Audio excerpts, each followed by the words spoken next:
అందరికీ నమస్కారం. మీరు చూస్తున్నది భద్రాచలం. శ్రీ సీతారామస్వామి కొలువైన భద్రాచల ఆలయానికి ఉన్న చరిత్రను తెలుసుకుందాం. భద్రాచలం లేదా శ్రీరామ దివ్యక్షేత్రం తెలంగాణ ఖమ్మం జిల్లాలో గోదావరి నది దక్షిణ తీరమున ఉన్న ఒక పట్టణం. జిల్లా కేంద్రమైన ఖమ్మం పట్టణానికి 105 కిలోమీటర్ల దూరంలో ఉన్న ఈ పట్టణం భక్త రామదాసు నిర్మించిన రామాలయానికి ప్రసిద్ధి చెందింది. భద్రాచలం సీతారామస్వామి ఆలయం ప్రపంచమంతటా తెలిసిందే. ఈ పుణ్యక్షేత్రం రాములవారి గుడి, రామదాసు అని పిలువబడే గోపన్న గుడి చరిత్ర అందరికీ తెలిసిందే. పరమ పవిత్రమైన గౌతమి నదీ తీరాన శ్రీరామచంద్రుడు సీతా లక్ష్మణ సమేతుడై స్వయంభువుగా కొలువైన ప్రాంతం పావన భద్రాద్రి క్షేత్రం. ఈ క్షేత్రాన్ని ఒక్కసారి దర్శించినా చాలు, చేసిన పాపాలన్నీ పటాపంచలై స్వామివారి కృపకు పాత్రులవుతారు అంటారు. రామనామం జపించిన చాలు ముక్తి మార్గం కలుగుతుంది. అంతటి పరమ పావన క్షేత్రం గురించి ఓసారి మనం ఇంకా ఎక్కువగా తెలుసుకుందాం. ఇక్కడ స్వామివారు సీతాలక్ష్మణ సమేతుడై చతుర్భుజుడుగా వెలిశాడు. ఇంకో ప్రత్యేకత ఏమిటంటే స్వామి పశ్చిమానికి అభిముఖంగా ఉండి దక్షిణ ప్రవాహి అయిన గోదావరి నదిని వీక్షిస్తుండటంతో ఈ క్షేత్రం ఎంతో ప్రాచీనమైనది. దీని గురించి బ్రహ్మాండ పురాణంలోనూ గౌతమి మహాత్మ్యంలోనూ ప్రస్తావన ఉంది. ఈ ప్రాంతంలోనే త్రేతాయుగమందలి శ్రీరామచంద్రుడు సీతా లక్ష్మణ సమేతుడై వనవాసం చేశాడని ప్రతీతి.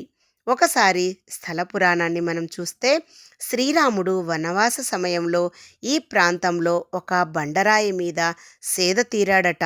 సేద తీరిన తర్వాత ఆ బండరాయిని అనుగ్రహించి మరు జన్మలో నువ్వు మేరుపర్వత పుత్రుడు భద్రుడుగా జన్మిస్తావని, అప్పుడు నీ కొండపైనే శాశ్వత నివాసం ఉంటానని వరమిచ్చాడట. దానితో భద్రునిగా జన్మించి శ్రీరామునికై తపస్సు చేయసాగాడు. దీనితో భద్రుని అనుగ్రహించి భద్రగిరిపై వెలసి ఒక పుట్టలో ఉన్నాడట శ్రీరామచంద్రుడు. కాలక్రమంలో శబరి శ్రీరాముడి అనుగ్రహంతో పోకల దమ్మక్కగా జన్మించి భద్రాచల సమీపంలోని భద్రారెడ్డిపాలెంలో రామునికి పరమ భక్తురాలుగా ఉంటూ ఎప్పుడు రామనామ స్మరణం చేస్తూ ఉండేది. ఒకరోజు కలలో శ్రీరాముడు, నేను భద్రగిరిపై ఎండకు ఎండి వానకు తడిసి ఉంటున్నాను, నాకు ఏదైనా నీడ నిర్మించమని ఆదేశించాడట. దమ్మక్క తెల్లవారగానే స్వామి చెప్పిన ప్రాంతంలోకి వెళ్ళి చూడగా పుట్టలో వెంచేసి ఉన్నాడట స్వామివారు. పుట్టను శుభ్రం చేసి తాటాకులతో తనకు చేతనైనట్టు ఒక పందిరి వేసి విగ్రహాలను ఉంచి పూజలు చేస్తూ ఉండేదట. భద్రారెడ్డిపాలెంకు కూతవేటు దూరంలో గల నేలకొండపల్లి గ్రామంలో కంచర్ల లింగన్న కామమ్మ దంపతులకు ఒక్కగానొక్క కొడుకు కంచర్ల గోపన్న. చిన్నతనం నుంచి శ్రీరామ భక్తుడు. యవ్వనం రాగానే గోపన్నకు దగ్గర బంధువు అయిన అక్కన్న తానీషా ప్రభువు దగ్గర మంత్రిగా ఉండటంతో గోపన్నకు పాల్వంచ ప్రాంతానికి తహసీల్దారుగా నియమించాడు. ఆ పరిగణలో ఉన్న భద్రగిరి ప్రాంతంను దర్శించిన గోపన్న స్వామికి సరైన ఆలయం లేకపోవడంతో చలించి పన్నులుగా వసూలైన ధనంతో రామాలయంను సర్వాంగ సుందరంగా నిర్మించాడట. అయితే దీనితో కోపోద్రిక్తుడైన తానీషా గోపన్నను చెరసాలలో బంధించి చిత్రహింసలకు గురిచేస్తాడు. తానీషాకు రామచంద్రుడు కరుణించి లక్ష్మణ సమేతుడై కలలో కనిపించి తన కాలం నాటి రామ మాడలను చెల్లించాడట. తానీషా ఒక్కసారి మేలుకొని చూడగా ఆలయానికి గోపన్న ఎంతైతే వాడాడో అంత సొమ్ము రాశిగా పోసి ఉందట. దీనితో గోపన్న భక్తికి తన తప్పును తెలుసుకుని ఖైదు నుంచి విడుదల చేశాడట. గోపన్న ఎప్పుడు రామకీర్తనలు పాడటంతో రామదాసుగా ప్రసిద్ధికెక్కాడు. ఇది ఇక్కడి ఆలయానికి ఉన్న చరిత్ర. ఇక భద్రాచలంలో జరిగే ముఖ్యమైన ఉత్సవాలు, పండుగల గురించి తెలుసుకుంటే స్వామివారి ఆలయంలో ఎంతో కన్నుల పండుగగా నిర్వహించేది సీతారాముల కళ్యాణ మహోత్సవం. చైత్రశుద్ధ నవమి నాడు స్వామివారి కళ్యాణం జరిపిస్తారు. కళ్యాణంలో స్వామివారు కట్టే తాళిబొట్టును రామదాసు చేయించాడు. ఇప్పటికీ ఆ మంగళసూత్రాన్ని వినియోగిస్తున్నారు. కళ్యాణం నిమిత్తం అప్పటి తానీషా ప్రభుత్వ సంప్రదాయం ప్రకారం మన రాష్ట్ర ప్రభుత్వం ముత్యాల తలంబ్రాలు అందచేస్తుంది. సీతారాముల కళ్యాణ మహోత్సవం చూసి తరించడానికి రాష్ట్రం నలుమూలల నుంచే కాక వివిధ రాష్ట్రాల నుంచి కూడా భక్తులు తరలివస్తారు. ఇక వైకుంఠ ఏకాదశి రోజు శ్రీ మహావిష్ణువుకు ఎంతో ప్రీతిపాత్రమైన వైకుంఠ ఏకాదశిని ఎంతో వైభవంగా ఇక్కడ నిర్వహిస్తారు. ఏకాదశికి గోదావరి నదిలో నిర్వహించే తెప్పోత్సవం ఉదయం 5 గంటలకు జరిగే వైకుంఠ ద్వార దర్శనం చూసేవారికి ఎంతో నయనానందకరంగా ఉంటుంది. ఇక వాగ్గేయకార మహోత్సవం భక్త రామదాసు పేర 1972 నుంచి వాగ్గేయకార మహోత్సవాలు నిర్వహించబడుతున్నాయి. ఇక్కడ భద్రాచలం అనగానే మనకు ఒక చిన్న కథ గుర్తొస్తుంది. పూర్వము భద్రుడు అనే భక్తుడు శ్రీరాముడు గురించి తపస్సు చేసి తను ఒక కొండగా మారి తనపై శ్రీరాముడు వెలసే విధంగా వరం పొందాడని అంటారు. అందుకే ఆ కొండకు భద్రుడు పేరు మీద భద్రగిరి అని తర్వాత కాలంలో ఆ పట్టణానికి భద్రాచలం, భద్ర అంటే అతని పేరు, అచలం అంటే కొండ కదా అనే పేరు స్థిరపడిపోయిందని చెప్తారు. ఈ భద్రాచలం దండకారణ్యం అని పిలువబడే అడవి ప్రాంతము. శ్రీరాముడు తన భార్య తమ్ములతో వనవాసం చేస్తూ ఉన్నప్పుడు ఈ ప్రాంతంలో ఆశ్రమం నిర్మించుకొని నివసిస్తూ ఉన్న భరద్వాజ మహర్షి దగ్గరకు వచ్చాడు. ఆయన సూచన ప్రకారం ప్రస్తుతం భద్రాచలానికి దగ్గరలోనే ఉన్న పంచవటి అనే చోట ఒక పర్ణశాలను నిర్మించుకొని అందులో ఉంటూ ఉండేవాడు. ఆ పర్వతాల బయట గోదావరి నది ఒడ్డున ఒక రాతి మీద సీతారాములు కూర్చుండి విశ్రాంతి తీసుకుంటూ ఉండేవాళ్ళు అని అంటారు.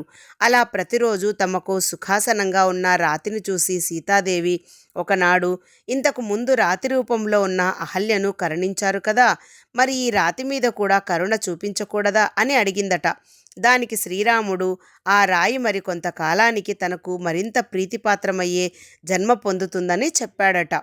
మేరువు అనే పర్వతరాజు హిమవంతుని తర్వాత మిక్కిలి శ్రేష్ఠుడు అతడు. ఆ మేరువునకు సంతానం లేదు. అందుకని ఆయన బ్రహ్మదేవుణ్ణి ప్రార్థిస్తూ తపస్సు చేశాడు. బ్రహ్మ ఇచ్చిన వరంతో ఒక కొడుకు పుట్టాడు. అతడికి భద్రుడు అని పేరు పెట్టారు. వశిష్ఠ మహర్షి వద్దకు వచ్చి సకల విద్యలు నేర్పించాడు. ఆ భద్రుడు శ్రీరాముడు అంటే అమితమైన భక్తి కలిగి నిరంతరము ఆయననే స్మరిస్తూ ఉండేవాడు. ఒకనాడు వారి ఇంటికి నారద మహర్షి వచ్చాడు. అంత చిన్న వయసులో అమిత భక్తి వైరాగ్య లక్షణాలతో ఉన్న ఆ పిల్లవాడిని చూసి నారద మహర్షి ఆశ్చర్యపడి దివ్య దృష్టి ద్వారా భద్రుడు ఒకప్పుడు రాతి రూపమే అయినా ఇప్పుడు మేరుపర్వత రాజు కుమారుడుగా జన్మించాడని తెలుసుకున్నాడు. వెంటనే భద్రునికి రామ తారక మంత్రం ఉపదేశించాడు. అప్పుడు భద్రుడు గోదావరి నది ఒడ్డున ఇంతకు ముందు తాను రాతి రూపంలో ఉన్న ప్రదేశానికి చేరుకుని రామ తారక మంత్రం జపిస్తూ ఘోరమైన తపస్సు చేశాడు. అతని భక్తికి మెచ్చి శ్రీరాముడు ప్రత్యక్షమై ఏదైనా వరం కోరుకోమన్నాడు. శ్రీరాముని పాదసేవ చేయడం తప్ప తనకు మరే వరము అక్కరలేదని చెప్పి భద్రుడు తన శిరస్సు మీద శ్రీరాముడు నిరంతరము నివసిస్తూ ఉండేటట్టు వరం అడిగాడు. శ్రీరాముడు అలాగేనని చెప్పి తను తన భార్య తమ్ములతో భద్రుని శిరస్సు మీద వెలిసి ఉంటానని వరమిచ్చాడు. భద్రుడు పర్వతరాజు యొక్క కుమారుడు కనుక ఇక్కడ ఒక చిన్న కొండ రూపం ధరించి సీతారామచంద్రులను తన శిరస్సున మూస్తూ ఉన్నాడు. కనుక ఈ ప్రాంతానికి భద్రాచలము, భద్రుని కొండ అనే పేరు వచ్చింది. ఇక ఒకప్పుడు నాగలోకానికి రాజు అయిన ఆదిశేషుడు రాక్షసుల వలన గొప్ప బాధలు ఎదుర్కోవలసి వచ్చింది. ఆయన గోదావరి నది ఒడ్డుకు వచ్చి ఒక అగ్నిగుండం రగిల్చి హోమం చేసి పరమశివుని గురించి తపస్సు చేశాడు. శివుడు ప్రత్యక్షమై ఒక శూలాన్ని ప్రసాదించాడు. ఆ శూలం ధరించిన ఆదిశేషుడు రాక్షసులను సంహరించాడు. ఆయన హోమం చేసిన చోట ఒక చిన్న గుంట ఏర్పడి అది ఒక కొలనుగా మారింది. దానినే శేషతీర్థమని అంటారు. హోమం చేసిన గుంట వల్ల ఏర్పడింది గనక ఆ కొలనులో నీళ్లు వేడిగా ఉంటాయి. అందుకే దీనిని ఉష్ణుగుండం అని కూడా అంటారు. భద్రాచలం అనే ఊరుకు కొంచెం దూరంలో ఈ శేషతీర్థం ఉంటుంది. ఈ దేవాలయమందు సీతా లక్ష్మణ హనుమంత సమేతంగా శ్రీరామచంద్రుడు ఇక్కడ ఆత్మారాముని రూపంలో కొలువుతీరి ఉన్నాడు. సీత రాముని యొక్క తొడపై కూర్చొని ఉన్నట్లు ఇక్కడ విగ్రహాలు చెక్కబడి ఉన్నాయి. మరే దేవస్థానంలోనూ లేని ప్రత్యేకత ఇది. ప్రతి సంవత్సరం శ్రీరామనవమికి వైభవంగా జరిగే సీతారామ కళ్యాణ ఉత్సవానికి అశేష ప్రజానీకం వస్తారు. రాష్ట్ర ప్రభుత్వం ఈ కళ్యాణోత్సవానికి ముత్యపు తలంబ్రాలు, పట్టు వస్త్రాలు పంపించడం సంప్రదాయం. ప్రతి 60 సంవత్సరాలకు ఒకసారి ఇక్కడ శ్రీరామ పట్టాభిషేకం జరుగుతుంది. రామదాసు చేయించిన వివిధ రకాల నగలు దేవస్థానపు ప్రదర్శనశాలలో ప్రదర్శనకు ఉంచారు. భద్రాచలంలోని శ్రీరాముడి వైకుంఠరాముడు అని అంటారు. ఎందుకంటే ఇక్కడ రాముడు వైకుంఠమునకు వెళ్ళిన తర్వాత మరలా భూమి మీదకు వచ్చి తన భక్తుడైన భద్రుడి కోరికను తీర్చి భద్రపర్వతంపై నిలిచాడు కాబట్టి. ఈ వీడియో గనుక మీకు నచ్చినట్టయితే లైక్ చేయండి, షేర్ చేయండి, కమెంట్ చేయండి. మరిన్ని మంచి వీడియోల కోసం నా ఛానల్ను సబ్స్క్రైబ్ చేసుకోవడం మర్చిపోకండి. Thank you so much.